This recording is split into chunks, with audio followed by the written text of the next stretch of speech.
আমরা শিলিগুড়িতে বসেছিলাম, আলিপুরদুয়ার, কোচবিহার, কালিম্পং, দার্জিলিং, জলপাইগুড়িকে নিয়ে। পরে আমরা দুর্গাপুরে বসেছিলাম, বাঁকুড়া, পুরুলিয়া, পূর্ব পশ্চিম বর্ধমানকে নিয়ে। আজকে এখানে আমরা নদিয়া, উত্তর চব্বিশ পরগনা এবং হুগলিকে নিয়ে বসেছিলাম। অনুরূপ মিটিং আমাদের মালদাতে হবে, মালদা, মুর্শিদাবাদ, উত্তর এবং দক্ষিণ দিনাজপুরকে নিয়ে। অনুরূপ মিটিং আমাদের কোলাঘাটে হবে, পূর্ব পশ্চিম মেদিনীপুর, ঝাড়গ্রাম এবং হাওড়াকে নিয়ে। আমরা মূলত যেটা জোর দিয়েছি, শর্ট টার্মে নির্বাচিত এমএলএদের সঙ্গে প্রশাসনের সমন্বয়। একটা নতুন ব্যবস্থা চালু হয়েছে, যেখানে শাসকের আইন নয়, আইনের শাসন। নতুন একটা বিশ্বের সর্ববৃহৎ রাজনৈতিক দল, যে দল নেশন ফার্স্ট মন্ত্রে বিশ্বাসী, তারা জনতা জনার্দনের আশীর্বাদ নিয়ে ক্ষমতা পেয়েছে।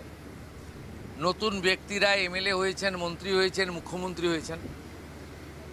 আমাদের ভিশন কি, আমরা কি চাইছি, কেমনভাবে রাজ্য চালাতে চাইছি, আমাদের সংকল্পপত্র কি, এটা প্রথমেই অ্যাডমিনিস্ট্রেশনের সর্বস্তরে পৌঁছে যাওয়া দরকার। সেই উদ্দেশ্য নিয়েই আমরা কিন্তু এই পরিক্রমাগুলো করছি। আপনারা এর আগে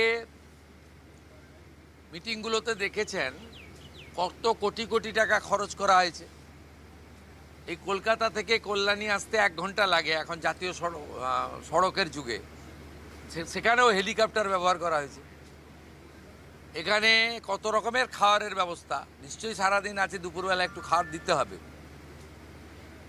এখানে কত গাড়ির মেলা, এখানে অফিসাররা গাড়ি শেয়ার করে এসেছেন।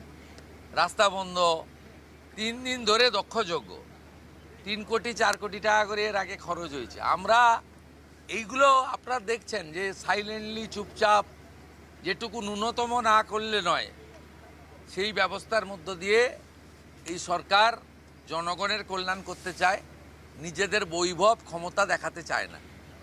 সেই জন্যই আমরা করছি। মিটিং খুব ফ্রুটফুল হচ্ছে।